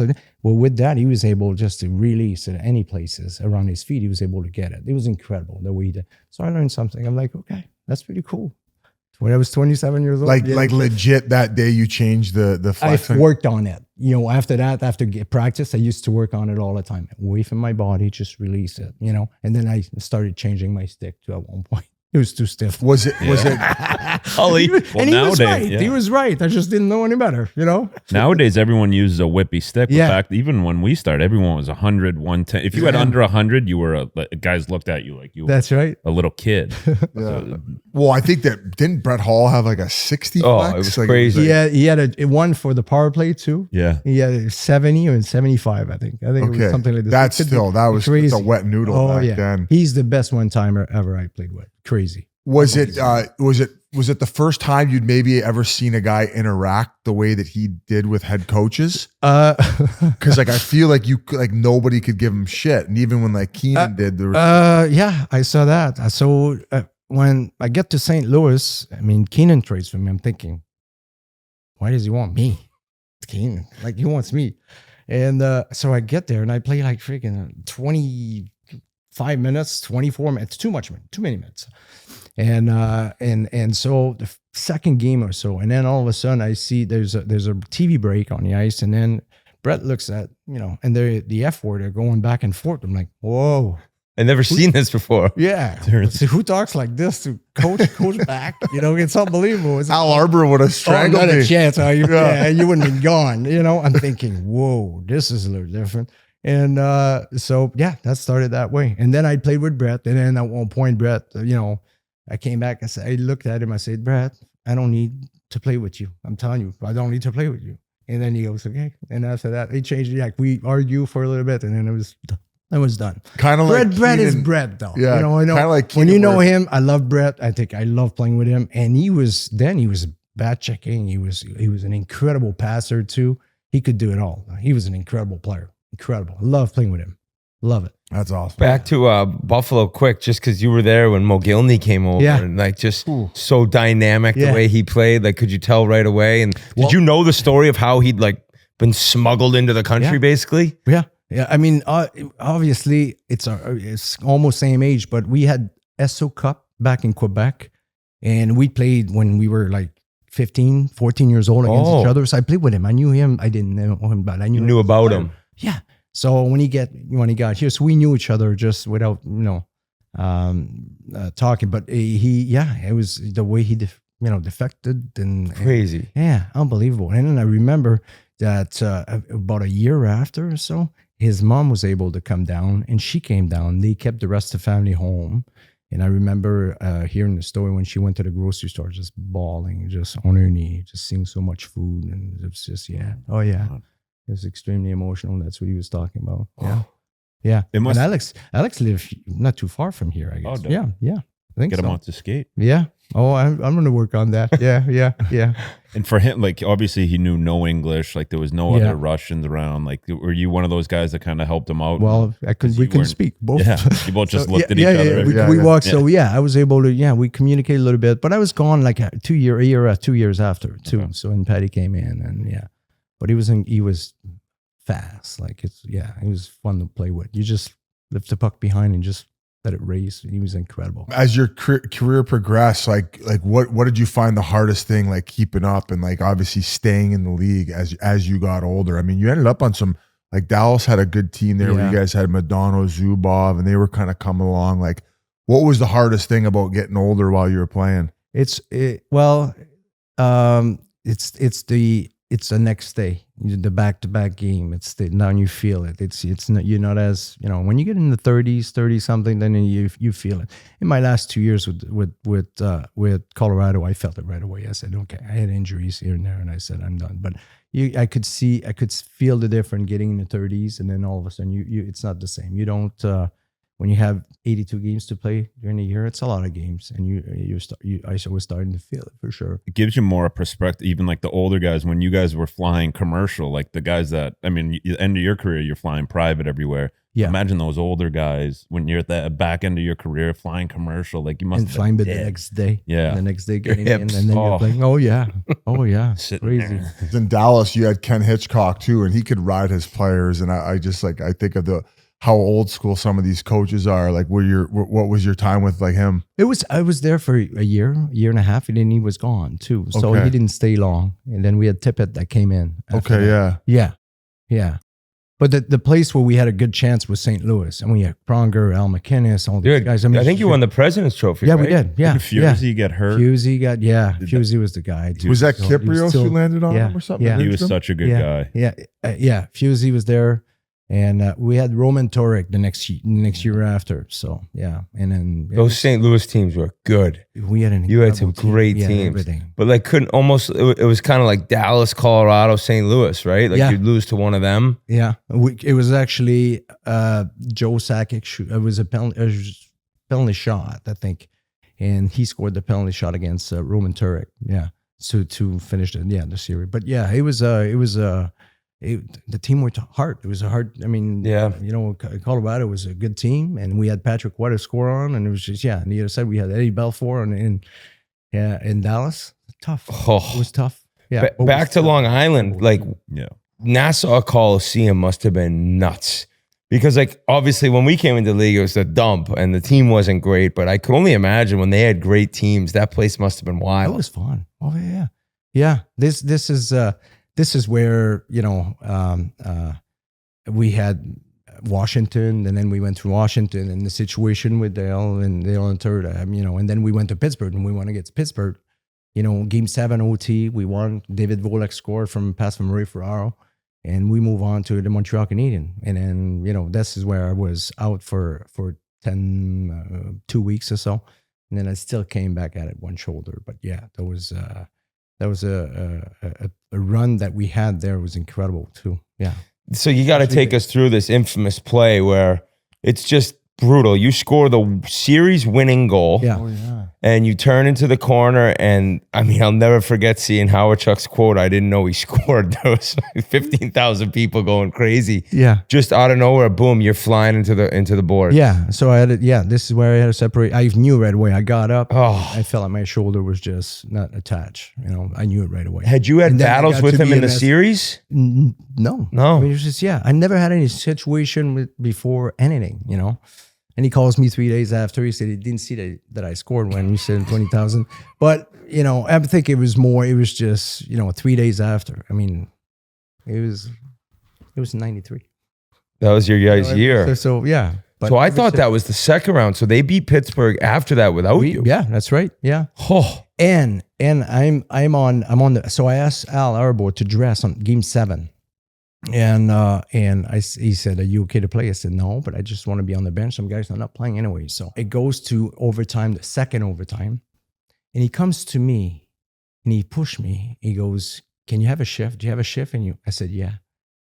And right after, David Volek scored. You were going to be out there. Oh yeah, I was going. I could see the level dropping down. Okay. My energy level was up. I was in the zone, even sitting there. Imagine if you'd went out and scored it. Holy shit. I would have. shift the whole That's how I felt. Yeah. That's how I felt. I would have. I was just, my adrenaline was so high, and I would have gone with one shoulder. I don't care. I was going because I could see the level. Everyone was tired. Everyone couldn't battle. They couldn't have, and I had a ton of energy.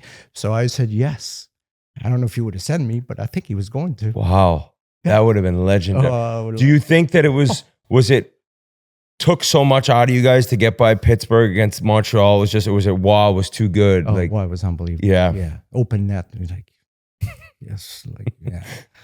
Yeah, he had too many cheaters on him. That's what I tell him all the time. Those cheaters, side pad. Oh, before they cut down He the was goalie the guy pads. adding gear before guys were adding gear. Yeah. He had a jersey. He had a web. Like The flaps. Yeah, his jersey was so big. Like it was stopping. Yeah. He couldn't go through his body. And then the blocks here in front, and he had blocks on the side. He had blocks everywhere. Remember those Yep. shoulder all the way here?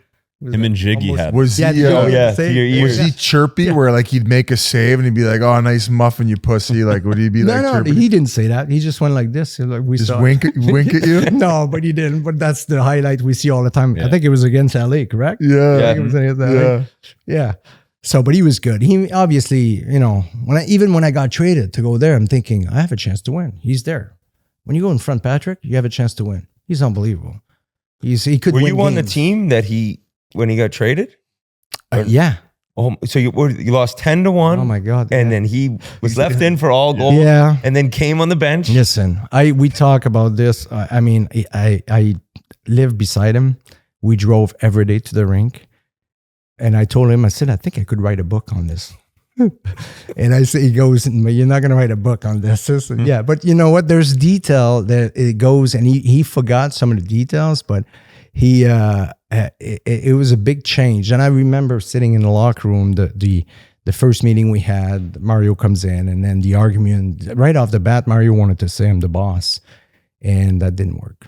That's all. It's just Patrick this goes. is Patrick's city. Yeah, but he's a coach, yes, but he wanted to make sure Patrick wasn't. Patrick used to decide which game he played.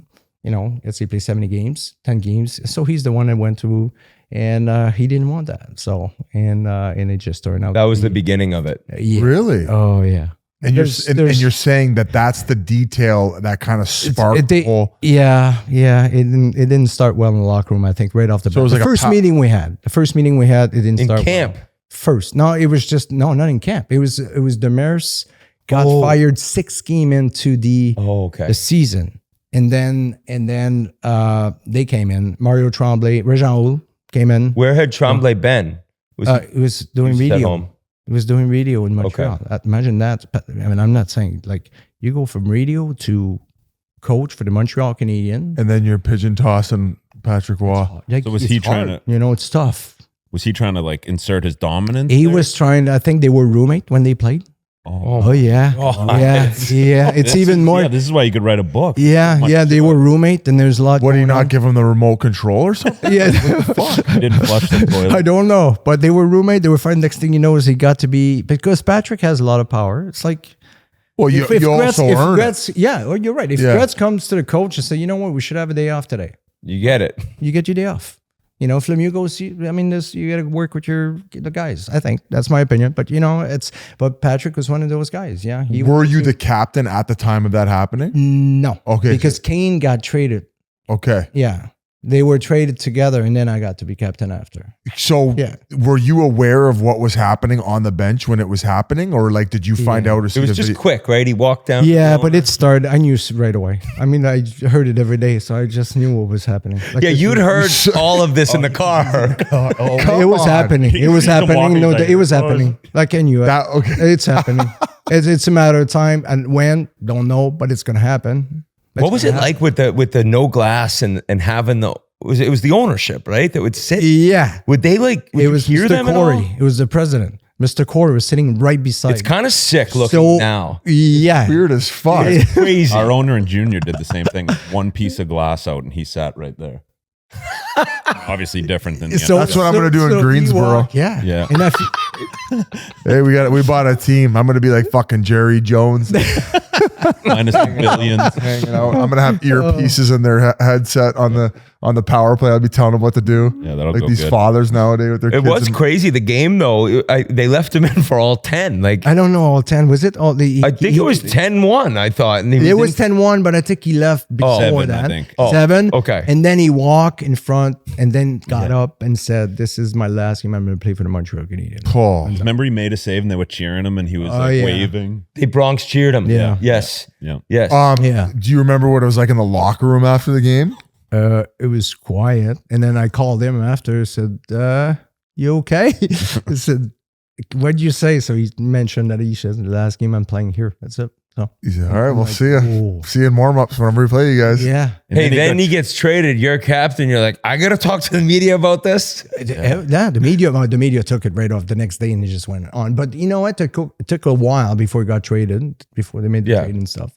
And Pierre Lacroix knew that if he was going to have Patrick Waugh for the Avalanche, had a chance to win. Yeah. 100%. And did they win that season? He got traded, or the next year? I think it was the year, right? That year. 96. No, was it? They won 96. I don't know when he got dealt. If it was, Yeah, it was 96. oh my god, It was 96. Yeah. Yeah, because they had And he- Abisher, right? And then Yeah. And he said to Mr. Corey, he said, "I'm sorry to, I mean, no, that I'm gonna be winning the next Stanley Cup, and you won't be with me." He said that in that Mr. when he Corey, walked. to Mr. Corey, but he's a good friend with Mr. Corey, so he was a good friend. And he mentioned, he said, "I'm gonna go win a Stanley Cup. I'm really sorry that you're not gonna be with me." what a and he did it. What a fucking. So he carries his balls around in a wheelbarrow, Big Patrick Waugh. time, a big time. And you know what? When you play in front of him, you know you could win. Like you make a mistake, he might stop. I mean, I don't know. I mean, there's a lot. Obviously, all goalies. I mean, they make a big difference. I mean, obviously, there's a lot of good goalies, but going there for me, it was like, whoa. If you wrung one off his head in practice, would he come and try and fight you? He was but he was so competitive. I wanted to score every time on him. And if I scored, I'd buzz up around him and I'm like, yeah, tell him, you know what? There we go. Take that. Yeah, for sure. Ray Bork told me like that Patty would come in and be like, "Hey guys, you guys score one more, I'll shut it down." Like they're not going to get another one. Yeah, that's how he was. He said that. That's how he was. Like, I'm going to shut it down. That's it. Just the You guys, confidence. yeah. But you feel that. You feel as a forward, as a player too. You feel that. Yeah, the back is good. Would you say he's the best all-around player you ever played with? I'm going to say yes. Wow. Yeah, but all around, I said as goalie, there's a lot of good players I played with, obviously. But yeah, I mean, we're talking about Mark Rickey. I played with him in Montreal. He was there. Vanny Danfous. Yeah. These guys were, and Pavel Dimitra, which is the most underrated player I played with. Really? Incredible player. Scott Young. These guys could release that puck quick, and I played with, so I played with a lot of Looking at this team, a lot of good players. So 95, 96. It's unbelievable the team we had. I wonder if a player for the Canadians has had 96 points ever since. You might have the most recent. Maybe. I don't know if anyone's had 90. No, I don't think they've had a 100-point guy in a long time. Koivu never. But you had Danfus, Recchi, Saku Koivu. Like, what a team. And who'd you lose to in the first round that year? Do you remember? It was the Rangers. Oh, yeah. Must have been a good Yeah, team. it was though. unbelievable. Yeah, yeah. Well, you got to play with Odeline. Mark Recchi's one of your favorites? He's incredible. Animal. Better be ready because the puck is coming. It's a laser. That guy was an animal. Yeah. Works all the time. Just he'd go in the corner, like a little shorter stride. He'd come out of the puck with the corner with the puck. He was smart. Yeah. How many years did he play? 20? 22? Oh, even more than that. I think even more. Yeah, I think. Played 1,652 games. And then 189 in the playoffs. Oh my God. That's unbelievable. I mean, he started in 88, 89. His last year was 2010, 2011, 21 years. Jesus. And there's a lot of like 82 game seasons for him too. Yeah. Yeah. You said you felt your time coming to an end in Colorado. Yeah. Like, what did you talk, like, think about the future when you were going to retire? Like, what was next? Like, were you pretty good at staying in the moment, kind of the Yeah, I wanted to enjoy my last couple years, and so I used to drive with Joe Sakic, a good friend with Joe. Jeez, so you drove with some fucking legends. Yeah, but to the Joe rink. was the first class, man. I Joe know. was a freaking unbelievable. Yeah. And we're driving, and we went on the road, got back on the plane, and when we're coming back, I used to have a bottle of wine. So he goes, I want one glass, that's it. So, and we weren't allowed to drink. So I get and then everyone sees that I have a bottle. So everyone comes down and says, hey, do you have some wine? So next thing you know, I bring 2 bottles, 3 bottles, 4 bottles. And then I have 4 bottles in my bag. And we're not allowed, my last 2 years, we're not allowed to have drinks on the plane. That wasn't common then, was it? Well, Pierre didn't want to have. Okay. Yeah, Pierre said. So we're in Chicago. The guy in the locker room, I asked him, I said, can you go get me some wine? There's a bar restaurant down the main floor. You know, there's wines. So can you get me 4 bottles of wine? We're taking the plane after. I just want to make sure we put it on my bag and I'll bring it. So the guy goes and tells a guy, he said, Pierre wants, 4 bottles of wine. So go get the phone. So he goes, get 4 bottles of wine. He comes back. Pierre was walking in front. He says, Pierre, I have you 4 bottles of wines for the plane for you. And he goes, this is it. Yeah. And he goes, I didn't order 4 bottles of wines. Don't talk to me about that. So it was good. And he never talked to me and said any word about that. I bought 4 bottles of wines, but he was my agent. Yeah. I was just going to say, yeah. Got to know him. I was 11 years old. I was used to stay at his house when I was young.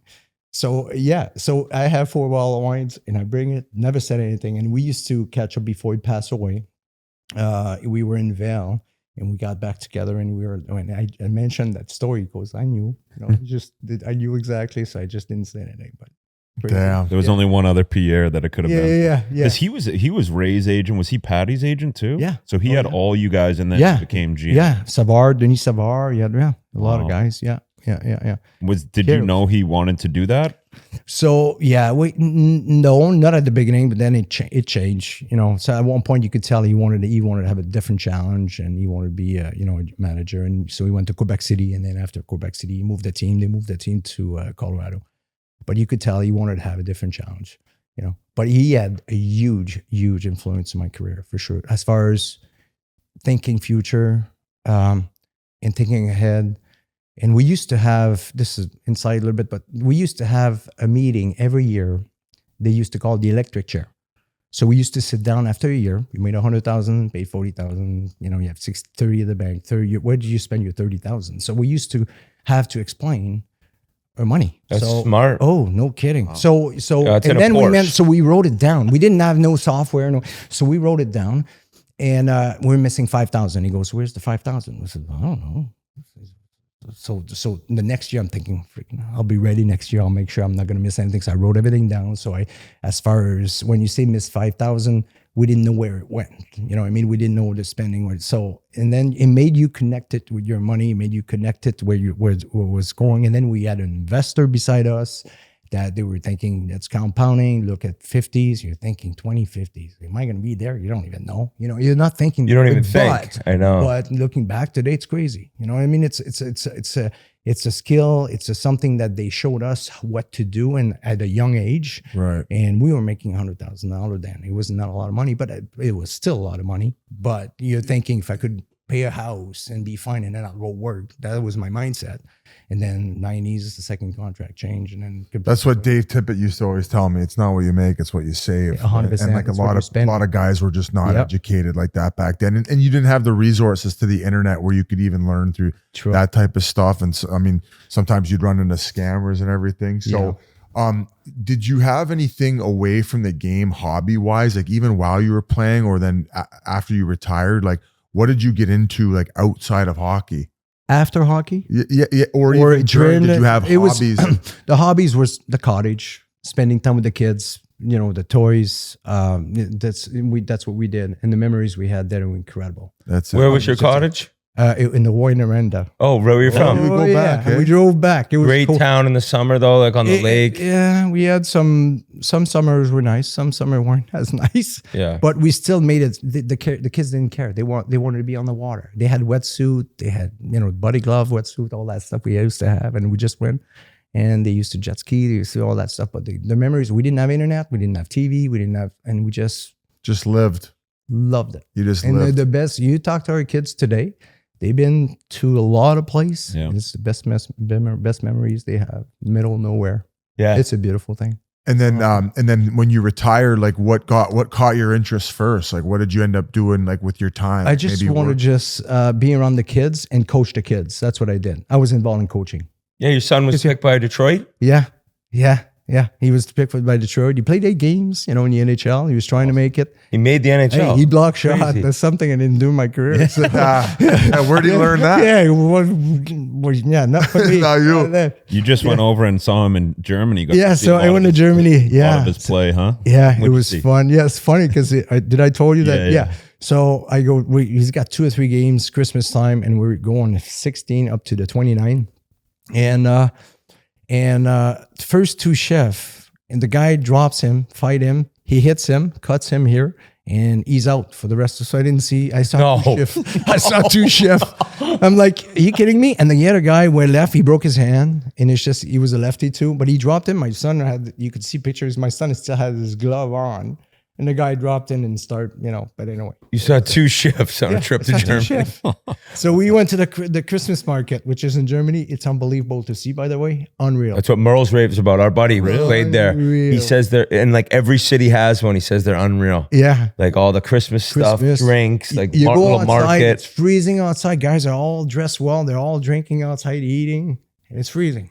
Like, okay. Like in Quebec? Cool culture. Yeah, no. But yeah, Quebec, we don't even go outside. No. We go inside. But these guys, it's a tradition. You could tell. Yeah. It's time for the Roback last question. Use code Chiclets on roback.com for a generous 20% off. Roback. Your first pet purchase through the end of the month. That's CHICLETS on RHOBACK.com. 20% off all hoodies, joggers, and more with code Chiclets at roback.com. My question is, that is one of the most beautiful watches I've ever seen in my life. Where is that thing from?